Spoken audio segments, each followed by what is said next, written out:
السلام عليكم ورحمة الله وبركاته. وعليكم السلام.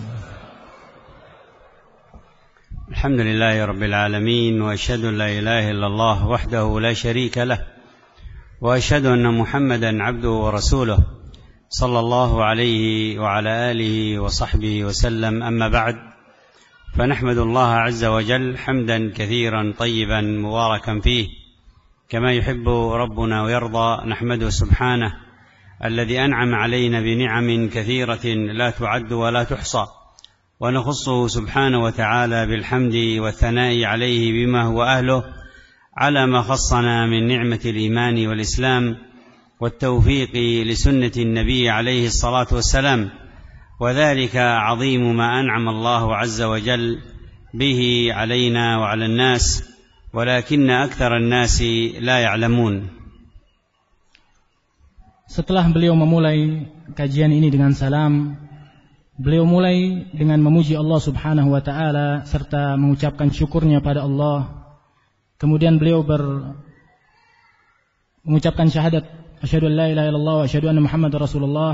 Kemudian puja syukur hanya milik Allah Subhanahu wa taala yang telah memberikan nikmatnya yang banyak, yang nikmat tersebut tidak bisa dihitung jumlahnya.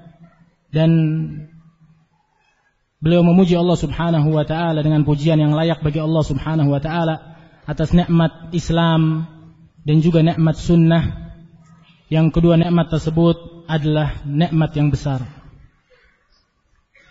كما نحمده سبحانه الذي يسر لنا في هذه الليلة الطيبة المباركة أن نزور إخواننا وآباءنا وأبنائنا في هذا المسجد الطيب المبارك، وأن نجتمع فيه لا لأحساب ولا لأنساب ولا لأعراض ولا لأغراض، ولكن نرجو ما عند الله سبحانه وتعالى، نتذاكر ما ينفعنا من العلم النافع، ما يعيننا بإذن الله تعالى على العمل الصالح.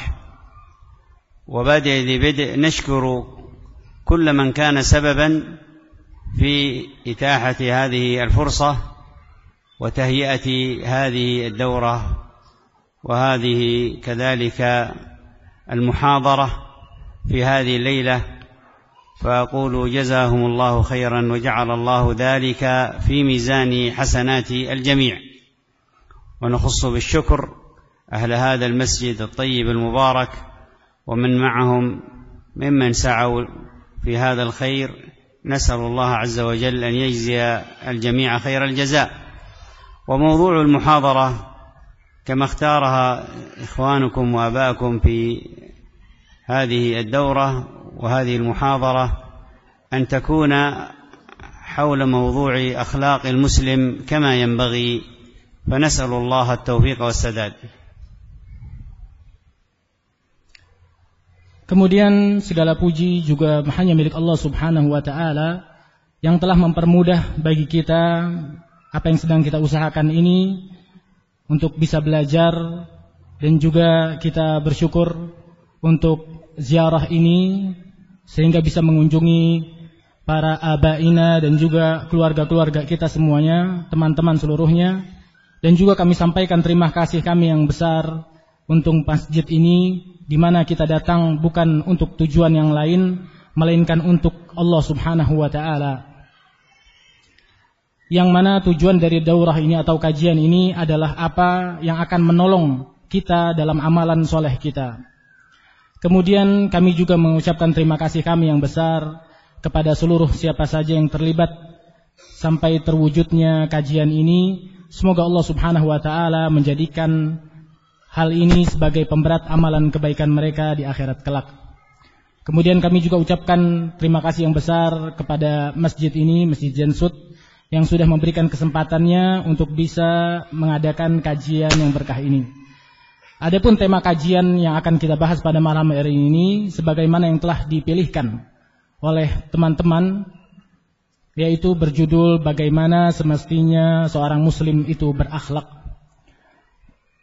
Maka semoga Allah Subhanahu wa taala berikan kemudahan bagi kita semuanya. معاشر المسلمين والمسلمات، أعزني الله وإياكم بهذا الدين. أكرمنا الله عز وجل بهذا الدين العظيم الذي فيه من الأحكام المحكمة والتشريعات المتقنة والآداب المكملة ما فيه خيرية هذا الإنسان في هذه الدنيا وفي الدار الآخرة، وهذا من فضل الله عز وجل، وهو القائل سبحانه وتعالى: ما فرطنا في الكتاب من شيء.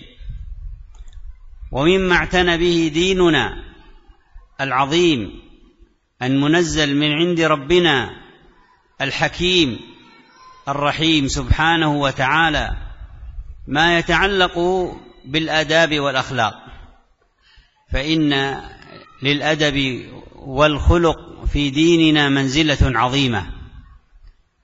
وإن مما يدلنا على ذلك ما أخبر به ربنا سبحانه وتعالى في كتابه الكريم من ثنائه على نبيه عليه الصلاة والتسليم، فإنه وصفه بهذا الخلق العظيم بقوله: وإنك لعلى خلق عظيم، وقوله: ولو كنت فظا غليظ القلب لانفضوا من حولك. ولو تأملنا الآيتين الكريمتين وما فيهما من المعاني العميقة والدقائق والفوائد الغزيرة لعلمنا عظم منزلة الخلق في هذا الدين العظيم. Ma'asyiral muslimin yang dimuliakan oleh Allah Subhanahu wa taala, Allah Subhanahu wa taala telah memuliakan kita dengan agama ini. Hukum-hukumnya, ketentuan-ketentuan Allah Subhanahu wa taala yang memberikan maslahat bagi kebanyakan manusia dan juga menjadikan diri seorang manusia diri yang baik. Hukum-hukumnya adalah hukum-hukum yang detail, penuh kebaikan. Dan ini merupakan nikmat yang besar dari Allah Subhanahu wa taala. Sebagaimana Allah Subhanahu wa taala firmankan, ma farratna fi kitabi min syai'.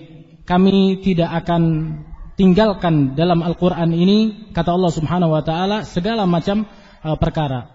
Maka Allah Subhanahu wa taala dengan kebijaksanaannya, dengan kemahakasihannya Allah Subhanahu wa taala, Allah Subhanahu wa taala menggiring kita dengan adab-adab dan akhlak-akhlak, yang mana adab dan akhlak tersebut dalam Islam itu sendiri memiliki kedudukan yang besar.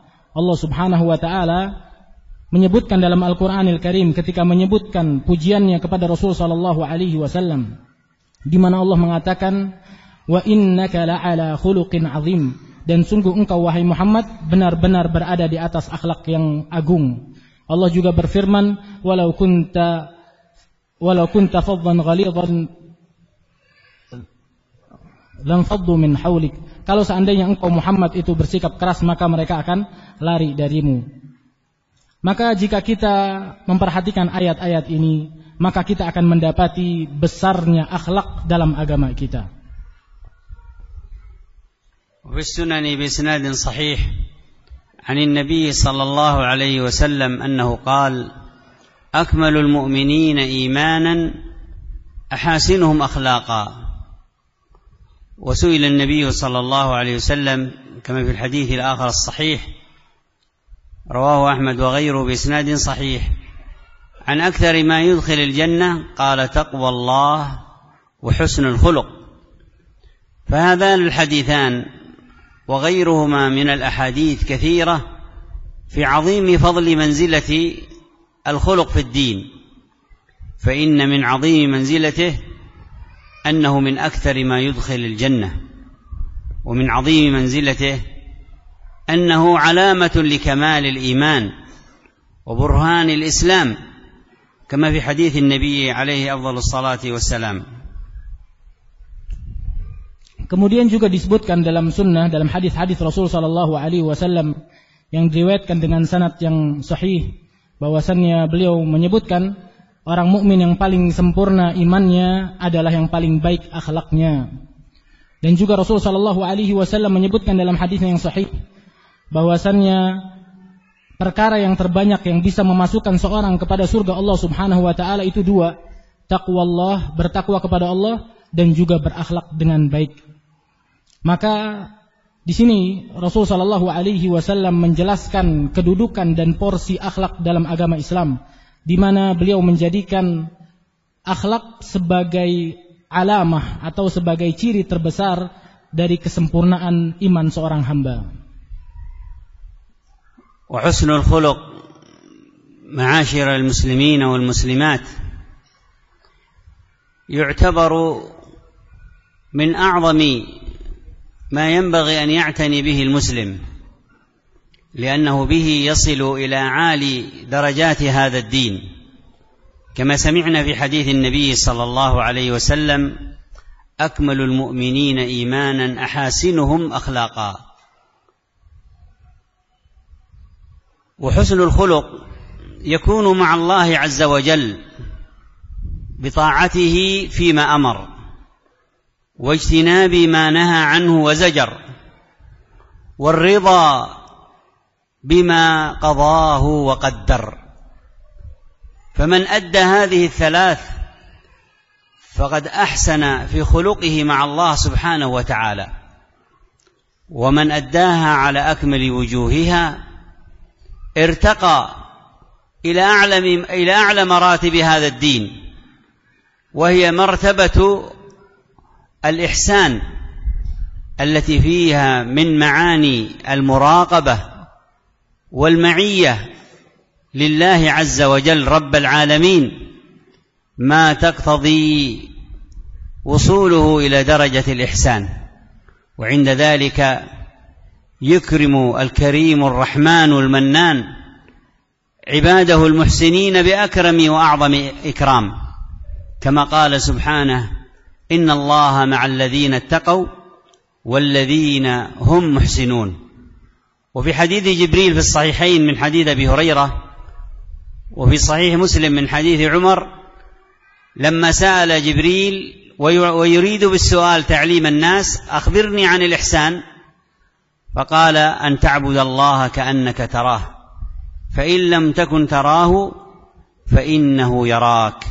هذه هي المراقبة التي بها يكون حسن خلق العبد مع ربه وخالقه سبحانه وتعالى.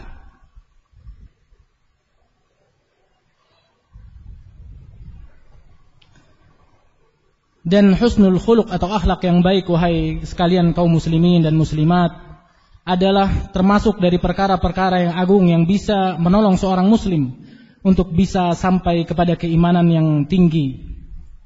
Maka dengan taatnya dia kepada Allah Subhanahu wa taala, bi ta'atihi fima amar, dan juga mempercayai apa yang Allah Subhanahu wa taala kabarkan, dan juga ridha terhadap apa yang Allah Subhanahu wa taala tetapkan, maka dengan tiga perkara ini seorang hamba bisa mendapati kebaikan yang besar dalam agamanya. Dia bisa sampai kepada kedudukan yang tinggi dalam agama ini, terutama dalam masalah muraqabah dan juga ma'iyatullah, merasa diawasi oleh Allah Subhanahu wa taala Rabbul Alamin. Maka dengan tiga hal ini dia akan bisa sampai kepada derajat ihsan. Dan ketika seseorang sampai kepada derajat ihsan, maka dengan itu Allah Subhanahu wa taala akan muliakan dia dengan kemuliaan yang besar. Allah berfirman, "Innallaha ma'al ladzina taqaw wal ladzina hum muhsinun." Sesungguhnya Allah Subhanahu wa taala bersama orang-orang yang bertakwa dan orang-orang yang berbuat ihsan. Maka sebagaimana yang kita ketahui, yang diucapkan oleh Rasul sallallahu alaihi wasallam dalam hadis yang sahih dari yang diriwayatkan oleh Imam Muslim rahimahullahu taala dari jalan Umar bin Al-Khattab, ketika Rasul sallallahu alaihi wasallam ditanya, "Akhbirni 'anil Islam." Beliau menyebutkannya sampai kepada sabda beliau ketika ditanya, "Kabarkan aku tentang ihsan." Maka beliau mengatakan, hendaknya engkau menyembah Allah seakan-akan engkau melihat Allah. Jika itu tidak mampu dilakukan, maka ketahuilah Allah Subhanahu wa taala melihatmu. Maka inilah dia yang disebut dengan ihsan. ومن هذا أن تسابق في الطاعات قبل أن يأتي وقتها. سئل الإمام سفيان الثوري رحمه الله تعالى عن الرجل يأتي إذا أذن، قال: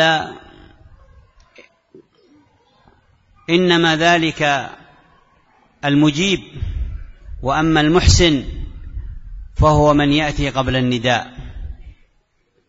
المحسن من يأتي قبل النداء.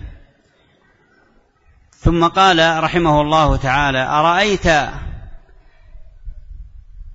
رجلا أراد أن يبر، أترى من بره أن يعطي حين يطلب منه، أو يسبق بتوفية ما يحتاجه من يحتاج البر قبل أن يطلبه؟ قال: بل يسابق.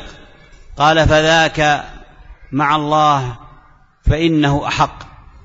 والمعنى أن من كمال الأدب مع الله أن لا يفتقدك في مواضع طاعاته، وأن لا يجدك في مواضع معاصيه، وأن يجدك راضيا في قضائه وقدره، وأن تكون مسابقا في الخيرات. ولهذا أثنى الله عز وجل عن المسابقين والمسارعين في الخيرات، جعلنا الله وإياكم منهم، اللهم آمين. Maka juga termasuk daripada akhlak yang mulia ini adalah hendaknya kita berlomba-lomba dalam ketaatan kepada Allah Subhanahu wa taala. Pernah Sufyan Ats-Tsauri ditanya tentang seorang yang datang ke panggilan azan, mendatangi panggilan azan. Beliau mengatakan orang yang mendatangi panggilan azan itu adalah orang yang menjawab panggilan azan. Adapun orang yang muhsin adalah orang yang mendatangi sebelum azan, mendatangi masjid sebelum azan. Maka hendaknya kita mengejar keihsanan tersebut. Jangan sampai, karena termasuk daripada kesempurnaan adab adalah Allah Subhanahu wa taala tidak mendapati kita dalam kemaksiatan, tapi mendapati kita selalu berlomba-lomba menuju kebaikan. Maka jangan sampai Allah Subhanahu wa taala mendapati kita dalam maksiatnya, atau mendapati kita dalam perkara-perkara yang Allah Subhanahu wa taala tidak inginkan. Tapi hendaknya kita menjadi orang-orang yang berlomba-lomba dalam kebaikan. Semoga Allah Subhanahu wa taala menjadikan kita termasuk orang-orang tersebut. Wa amma husnul khuluq ma'al makhluqin fakama 'arrafahu al-'ulama yakunu bikaffi al-adha وبذل الندى وطلاقة الوجه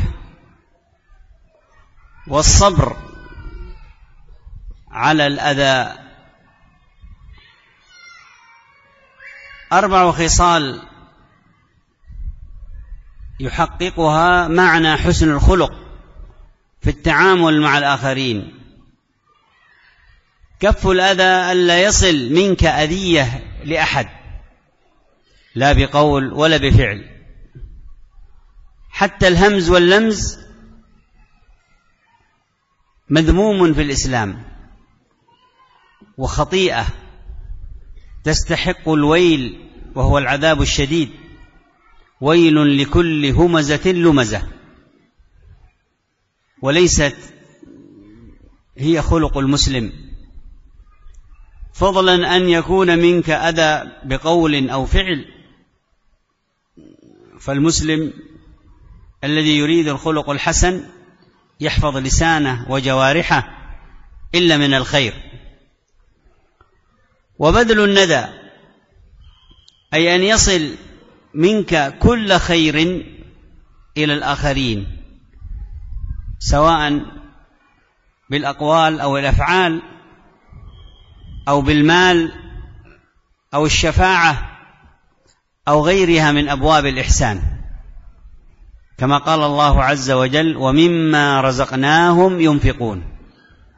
تنفق من مالك، وتنفق من جاهك، وتنفق من قوتك، وتنفق من حسن كلامك وحسن تصرفك وفعلك، ما يكون به القربى عند الله سبحانه وتعالى. تأمل قول الله عز وجل: وقل لعبادي يقولوا التي هي أحسن. لم يقل حسن، بل طلب منا أن نأتي بالأحسن، فإن كان هناك حسن وأحسن فنختار الأحسن، أي الأفضل. فالأفضل من الأقوال والأفعال والمواقف ينبغي أن يكون عليها المسلم. وهكذا كذلك أن تصبر على الأذى الذي يأتيك من الآخرين، فإذا لقيت أذية فإنك لا ترد السيئة بالسيئة، بل تتذكر قول الله عز وجل: والعافين عن الناس والله يحب المحسنين. تتذكر قول الله عز وجل: والكاظمين الغيظ. وتتذكر قول الله عز وجل: وجزاء سيئة سيئة مثلها فمن عفا وأصلح فأجره على الله. فالله يحب العفو والصفح. والأخير طلاقة الوجه، أن يكون وجهك مبتسما لا معبسا، فإن طلاقة الوجه حسنة عظيمة وخلق كريم كان عليه نبينا عليه أفضل الصلاة والتسليم. وقد صح عن النبي صلى الله عليه وسلم: تبسمك في وجه أخيك صدقة.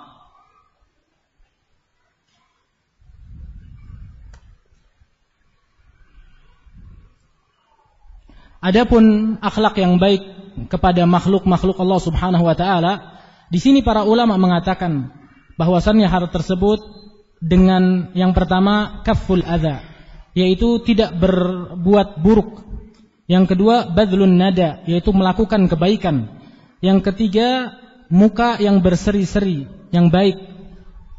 Dan juga yang keempat sabar terhadap godaan yang ada.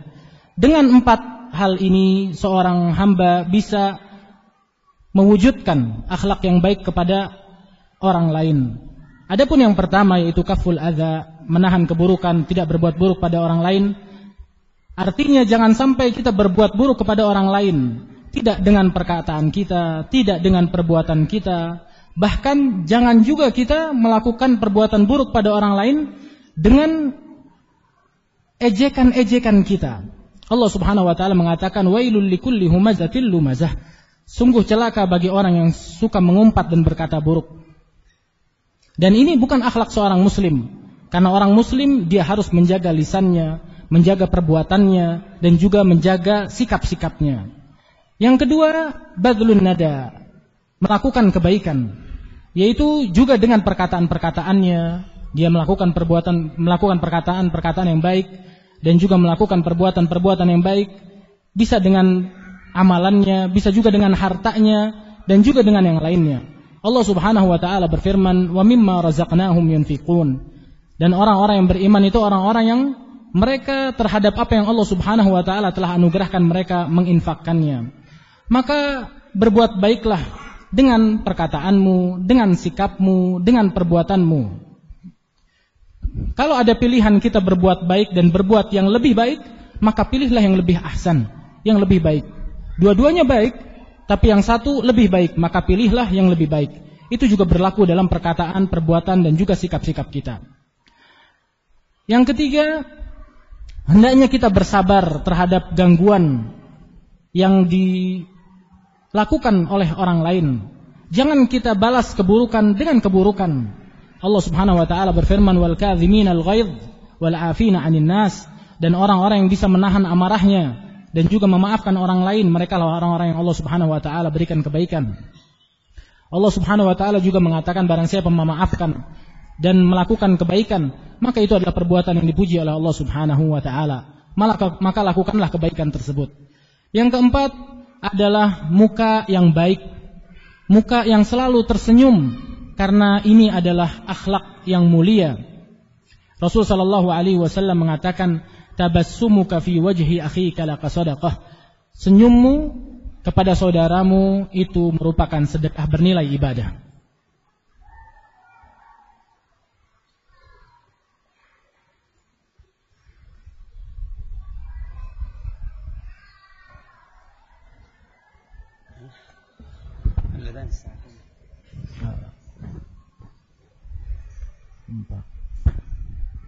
Sudah masuk waktu azan? Berapa menit lagi ya? 7. Baki 7 دقائق. فإن سأل سائل وقال كيف يمكننا تحصيل الأخلاق الحسنة؟ الجواب: دلت الأدلة الشرعية وكلام أهل العلم أن تحصيل الأخلاق يكون بطريقين. الطريق الأول يكون بتعلم أدلة الكتاب والسنة وما فيها من قصص الأنبياء وقصص الصالحين الصديقين ممن أخبرنا الله عز وجل عنهم، ففيها العظات والعبر والدروس التي منها نأخذ ونستفيد هذه الأخلاق الكريمة. كذلك من الأوامر الكثيرة والآداب العديدة التي جاءت في أدلة الكتاب والسنة، وقد ألف العلماء مؤلفات كثيرة في ذكر الأخلاق الكريمة وأقسامها وأنواعها وكذلك أسباب تحصيلها وغير ذلك من مباحثها الكثيرة.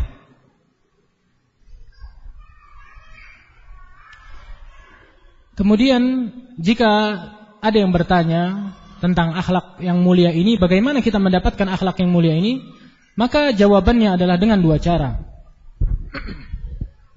Yang pertama, hendaknya kita dapati akhlak yang baik tersebut, akhlak yang mulia tersebut dengan cara kita belajar. Belajar Al-Quran, belajar sunnah-sunnah Rasul Sallallahu Alaihi Wasallam, baca kisah-kisah para nabi, para siddiqin, orang-orang soleh, yang di dalamnya banyak sekali pelajaran, banyak sekali faedah, hikmah yang bisa kita ambil di sana. Di antaranya yang bisa kita ambil adalah tentang akhlak yang mulia ini. Kita dapati dari kisah-kisah mereka.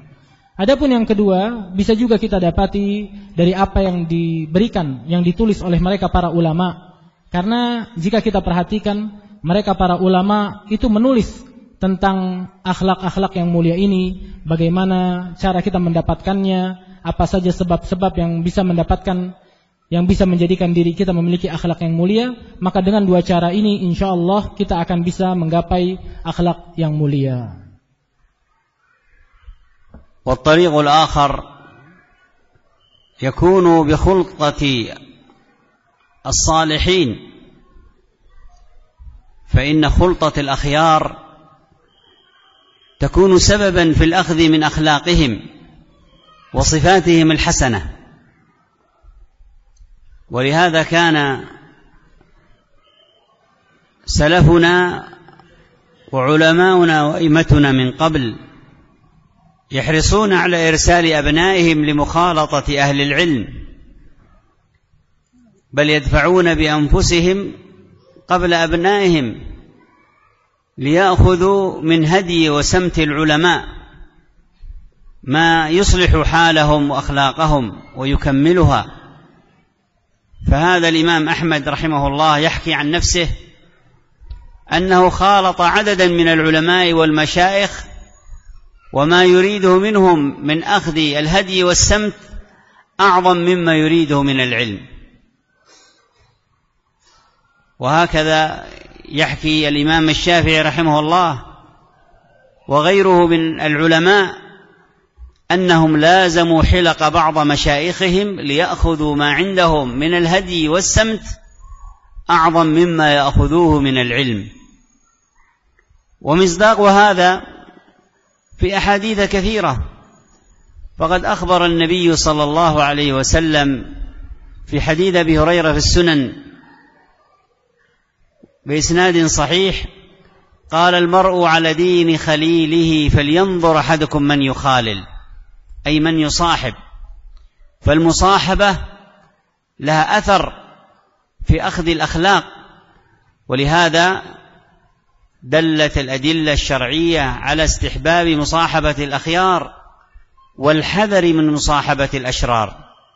ففي الصحيحين عن النبي صلى الله عليه وسلم قوله: مثل الجليس الصالح وجليس السوء كحامل المسك ونافخ الكير. قال: حامل المسك إما أن يهديك وإما أن يحذيك وإما أن تجد منه ريحا طيبة. وهذا هو الشاهد: مخالطتك للرجل الصالح إما أن تجد منه هدية، هذه الهدية معنوية وليست حسية، وهي الأخلاق الكريمة التي تأخذها، وإما أن يحذيك، أي كأنه يعطيك الطيب بيدك، ولو لم يعطيك كاملا أعطاك بعضه على يدك. فإذا لم تستطع أن تأخذ الأخلاق كاملة أخذت بعضها بهذه المخالطة. وهكذا ثالثا أن تجد الريح الطيبة التي تجدها عند حامل المسك، وهي الأخلاق الكريمة التي تجدها عند الصالحين. وصح عن النبي صلى الله عليه وسلم في أن الجفاء في أهل الإبل، وأن الرق والرحمة في أهل الغنم. فانظر، مخالطة الغنم الضعيفة أثرت على أصحابها، ومخالطة الإبل الغليظة أثرت على أصحابها. فكذلك ينبغي أن يحرص المسلم على أن يخالط الأخيار الرحماء ويبتعد عن الأشرار الجلفاء.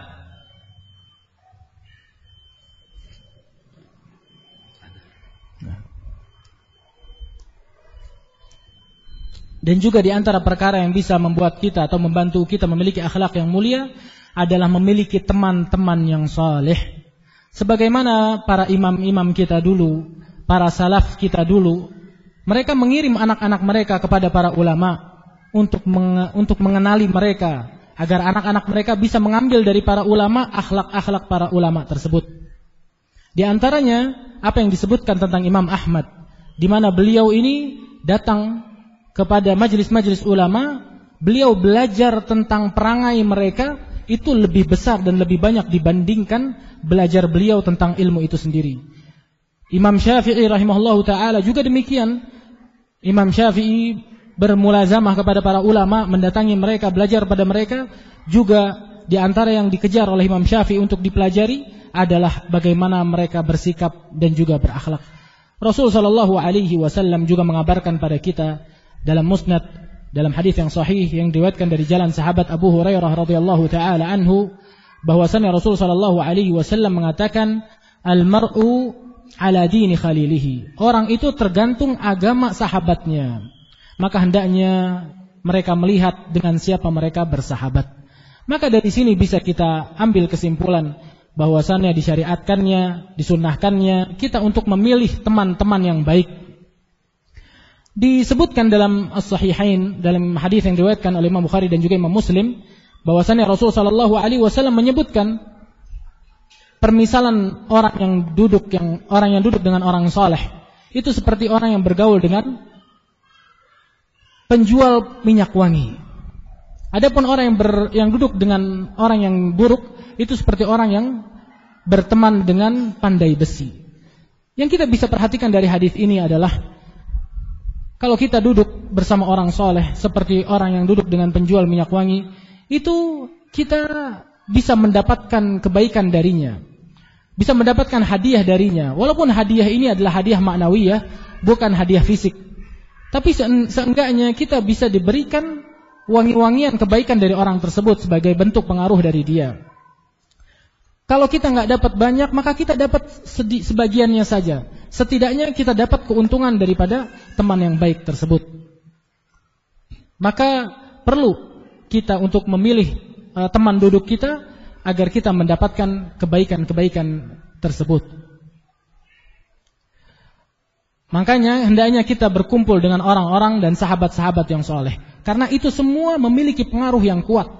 Perhatikan yang Rasulullah SAW sampaikan, bahwasannya keras itu ada pada pengembala unta, adapun kelembutan ada pada pengembala kambing. Lihat bagaimana mengembala hewan saja memiliki pengaruh pada diri seseorang, maka bagaimana dengan pengaruh jika seseorang kumpul dengan orang-orang yang soleh. الحمد لله والصلاة والسلام على رسول الله وعلى آله وصحبه من والاه، أما بعد، فتتمة لما سبق،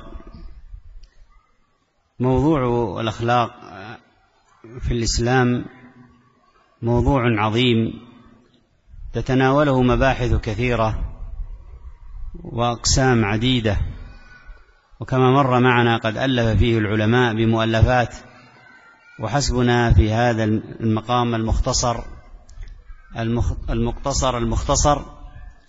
أن نأخذ أهم ما يظن أنه يحتاج إلى التذاكر فيه.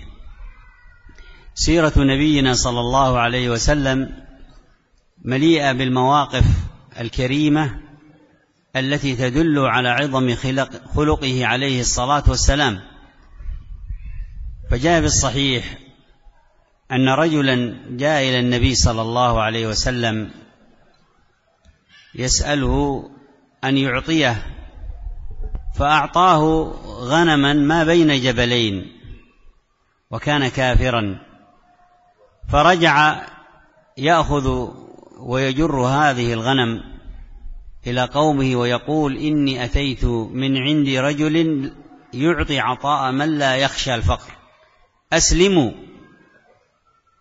فدعاهم للإسلام، أسلم ودعا قومه للإسلام بسبب موقف واحد من النبي صلى الله عليه وعلى آله وسلم، بأن أكرمه، مع أنه كما جاء في بعض الروايات أنه هو الذي جر النبي صلى الله عليه وسلم من عنقه وقال: اعطني من مال الله الذي أعطاك، حتى أثر على عنق النبي صلى الله عليه وسلم، وكاد الصحابة أن يبطشوا به، فنهاهم النبي صلى الله عليه وسلم عن ذلك. فكان هذا سببا في إسلامه رضي الله عنه وأرضاه.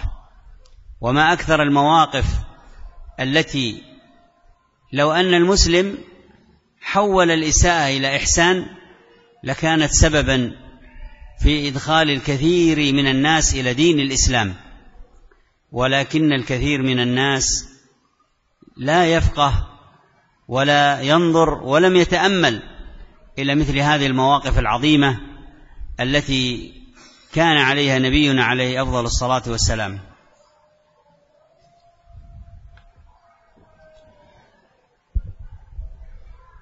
Kemudian untuk melengkapi dari apa yang telah disampaikan sebelumnya,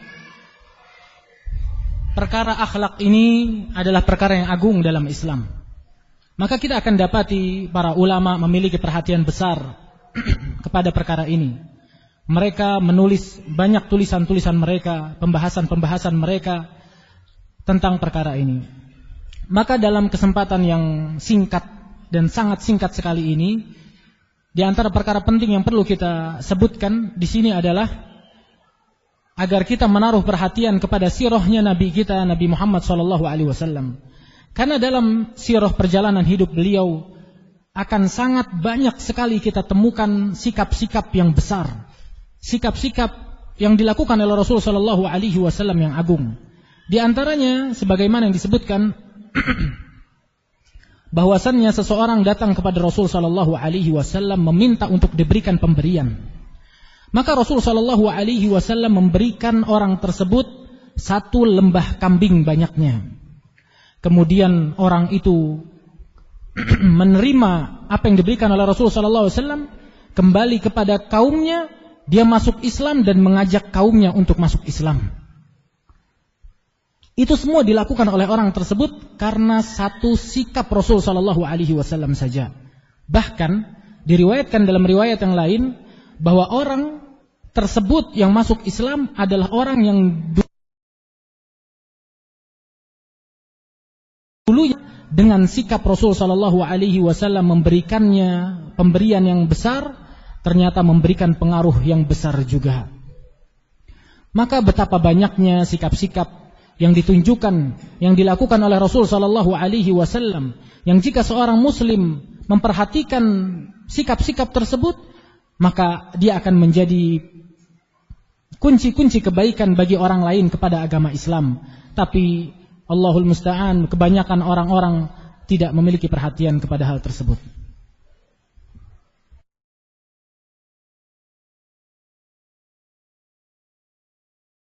وهكذا كذلك من دروس أخلاق نبينا صلى الله عليه وسلم أن الخلق الحسن لا ينافي الحق الذي لا يجوز للمسلم أن يتنازل عنه، بل ينبغي أن يحافظ على الحق ويثبت عليه مع خلقه الحسن الكريم الذي ينبغي أن يكون عليه المسلم. جاء في الصحيحين كذلك من حديث عائشة رضي الله عنها أن يهوديا مر فقال: السام عليك يا رسول الله، يدلس السلام بالدعاء بالسم. فقال النبي صلى الله عليه وسلم: وعليك.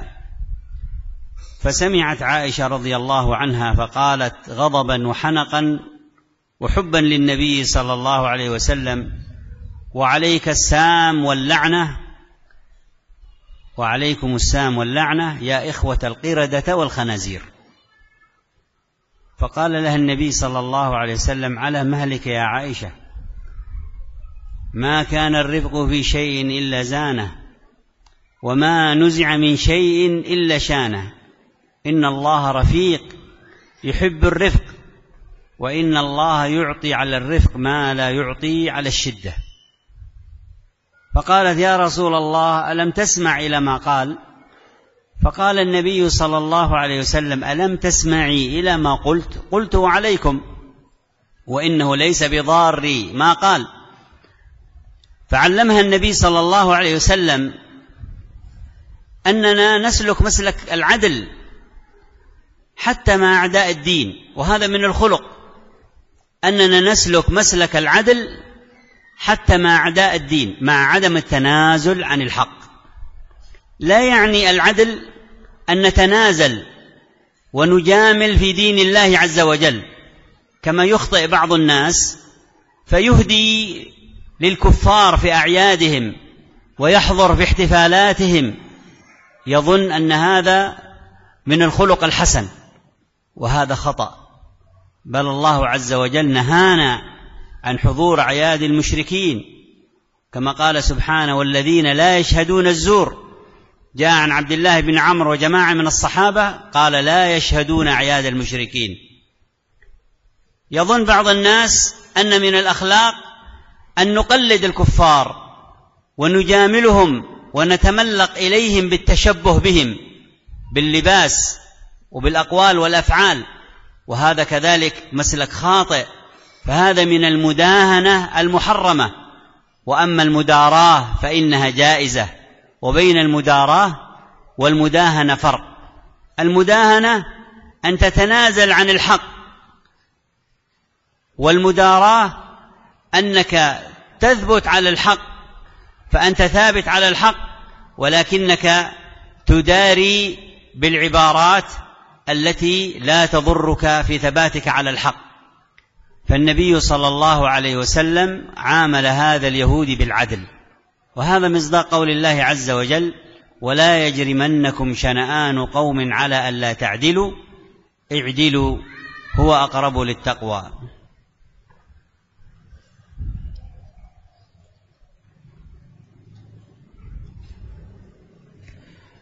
Dan juga di antara pelajaran-pelajaran yang bisa kita temukan dalam diri Nabi Muhammad SAW, dalam akhlak-akhlak beliau, di antaranya akhlak yang baik itu bukan berarti kita an natanazal anil haq, bukan berarti kita menggugurkan kebenaran, tapi kita berjalan bersama kebenaran dan juga akhlak yang mulia. Karena berakhlak baik bukan berarti kita menggugurkan kebenaran atau mundur daripada kebenaran. Diriwayatkan dari jalan Aisyah radhiyallahu taala anha bahwasannya suatu ketika Rasul sallallahu alaihi wasallam pernah didatangi oleh seorang Yahudi. Dia mengatakan Yahudi ini memplesetkan kata assalamualaikum menjadi assamualaikum, yang berarti kebinasaan bagi Rasul sallallahu alaihi wasallam. Maka Nabi sallallahu alaihi wasallam menyebutkan, dan bagimu juga demikian. Maka Aisyah radhiyallahu taala anha yang mendengar ucapan salam yang dipelesetkan oleh orang Yahudi tadi, Aisyah pun marah. Maka Aisyah pun mengatakan kepada orang Yahudi tersebut, kepada kalianlah kecelakaan, kepada kalianlah laknat, wahai orang-orang turunan monyet dan babi. Maka Rasulullah sallallahu alaihi wasallam menenangkan Aisyah dengan mengatakan, ya Aisyah, innallaha rafiq yuhibbur rifq. Wahai Aisyah, Allah itu lembut dan mencintai kelembutan. Kata Aisyah, ya Rasulullah, tidakkah engkau mendengar apa yang disebut oleh si orang Yahudi tadi? Kata Rasulullah, ya Aisyah, tidakkah engkau mendengar apa yang telah aku katakan? Di sini Rasulullah sallallahu alaihi wasallam mengajarkan kita untuk melakukan perbuatan adil, walaupun kepada orang-orang yang menjadi musuh kita. Adil di sini bukan berarti kita mengorbankan kebenaran, ya. Seperti apa yang dilakukan oleh sebagian kaum muslimin, di mana kaum muslimin memberikan hadiah kepada orang-orang musyrik dalam perayaan-perayaan mereka, perayaan-perayaan ibadah mereka. Ini nggak boleh. Adapun memberikan hadiah kepada orang-orang musyrik dalam perayaan-perayaan keagamaan mereka, ini namanya mudahanah, dan mudahanah itu tidak diperbolehkan. Allah Subhanahu wa taala berfirman, alladzina la yashhaduna az-zur. Ketika Allah Subhanahu wa taala memuji hamba-hambanya yang beriman, Allah mengatakan mereka adalah orang-orang yang tidak menyaksikan kedustaan. Para sahabat ketika menafsirkan ayat ini, mereka mengatakan yaitu orang-orang yang tidak menyaksikan hari raya keagamaan orang-orang musyrik. Ada mudahanah, ada mudarah. Mudahanah itu tidak diperbolehkan. Adapun mudarah ini diperbolehkan. Mudahanah itu artinya kita mengorbankan kebenaran. Kita mundur, kita korbankan kebenaran, kita kesampingkan kebenaran. Adapun mudarah itu kita tetap berada di atas kebenaran, tapi kita menggunakan akhlak kita yang baik dalam muamalah pada orang lain. Allah Subhanahu wa taala berfirman, "Wala yajrimannakum syana'anu qaumin 'ala alla ta'dilu." Janganlah kebencian kalian pada sebagian kaum itu menjadikan kalian tidak berlaku adil pada mereka. Berlaku adillah, itu lebih baik bagi kalian. جاء في الصحيحين من حديث أبي هريرة رضي الله عنه أن النبي صلى الله عليه وسلم قال: الإيمان بضع وستون شعبة، في رواية المسلم 70 شعبة، أعلاها قول لا إله إلا الله، وأدناها إماطة الأذى عن الطريق، والحياء شعبة من شعب الإيمان. فالحياء من الخلق الحسن، وهو من شعب الإيمان الكثيرة التي جاء الإشارة إليها في هذا الحديث. ومع ذلك صح عن النبي صلى الله عليه وسلم أنه قال: الحياء كله خير، لكن ليس من الحياء الضعف في قول الحق والضعف في العمل بالحق، لأن هذا يسميه العلماء خور وليس حياء. فنفرق بين الأخلاق الممدوحة والأخلاق المذمومة. فمن الأخلاق المذمومة التقصير في الحق والتقاعس عنه، فإنه من المذموم لا من الممدوح.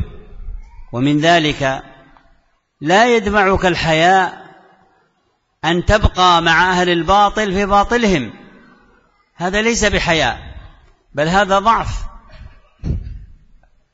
من 10 الذين لعنوا بسبب الخمر من يجلس في مائدة الخمر حتى ولو لم يشرب، ملعون لأنه جلس في مائدة الخمر. ربما يقول: أنا استحييت أن أخرج. لا، ما تستحي. الحق يأمرك أن تخرج ولا تجلس في مائدة يشرب فيها خمر، لأنك بهذا تشاركهم وتعرض نفسك للخطر. قال الله عز وجل: ولا تركنوا إلى الذين ظلموا فتمسكم النار. فسرها العلماء ب3 تفاسير. التفسير الأول: ولا تركنوا إلى الذين ظلموا أي تجالسوهم، ولا تركنوا إلى الذين ظلموا أي تتشبهوا بهم، ولا تركنوا إلى الذين ظلموا أي تضعفوا فيما لا ينبغي الضعف فيه. كل هذه تفاسير ببعض المعنى وهي الصحيحة. لماذا؟ لأجل أن يحمى المسلم ألا يأخذ بطريق الظالمين، وألا يصيبه ما أصاب الظالمين، لأن البقاء مع الظالم سبب لنزول عقوبة الله على الظالم وغير الظالم، إذا كان الظالم لا يصلح إفساد الصالح، لا يصلح إفساد الظالم. قال الله عز وجل: وما كان ربك ليهلك القرى بظلم وأهلها ماذا؟ مصلحون، ولم يقل صالحون. فكونك صالح مع ظالمين لا يكفي أن يمنع منك العذاب، بل لا بد أن تكون مصلح حتى يرفع العذاب. وفي حديث زينب في الصحيحين قال النبي صلى الله عليه وسلم: ويل للعرب من شر قد اقترب، كررها 3 وهو قد أفاق من نومه، فقالت، وهذا هو الشاهد: يا رسول الله أنهلك وفينا الصالحون؟ قال: نعم إذا كثر الخبث. فمعناه لا يكفي الصالح أن يبقى مع أهل الفساد إذا هو لا يصلح، بل لابد من الإصلاح. ومن الإصلاح الأمر بالمعروف والنهي عن المنكر، الذي عده العلماء الركن السادس من أركان الإسلام، لأن الله عز وجل قدمه على الصلاة في آية سورة التوبة. قال سبحانه: والمؤمنون والمؤمنات بعضهم أولياء بعض يأمرون بالمعروف وينهون عن المنكر ويقيمون الصلاة. فقدم الأمر بالمعروف والنهي عن المنكر على إقام الصلاة. فليس الأمر بالمعروف والنهي عن المنكر والنصيحة للناس ينافي الحياء، بل هذا من الخلق الحسن ومن العمل بالدين الذي أمر به رب العالمين في كتابه في آيات كثيرة، ونبينا صلى الله عليه وسلم في سنته في أحاديث أكثر، مثل قوله: الدين النصيحة. ولعلنا نكتفي بهذا القدر، وكما سمعتم الموضوع تتناوله مواضيع كثيرة، ولكن الواجب على المسلم أن يكون معتدلا في الأخذ بالأوامر واجتناب النواهي والاستقامة على حدود الله، كما قال سبحانه وتعالى: وكذلك جعلناكم أمة وسطا. جاء في الصحيح عن النبي صلى الله عليه وسلم من حديث أبي سعيد، ومعناه من حديث جابر: الوسط العدل الخيار.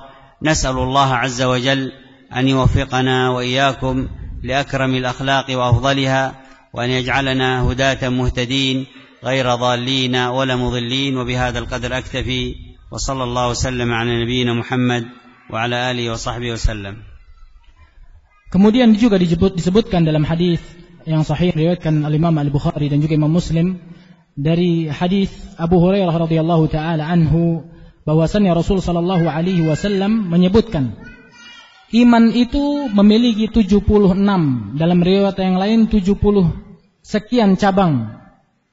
Yang tertinggi adalah perkataan la ilaha illallah, dan yang paling rendahnya menyingkirkan benda bahaya dari jalanan. Kemudian beliau menyebutkan, dan haya, sifat malu, merupakan bagian daripada iman. Dalam riwayat yang lain Rasulullah sallallahu alaihi wasallam menyebutkan, al-haya kulluhu khair. Sifat malu itu seluruhnya baik.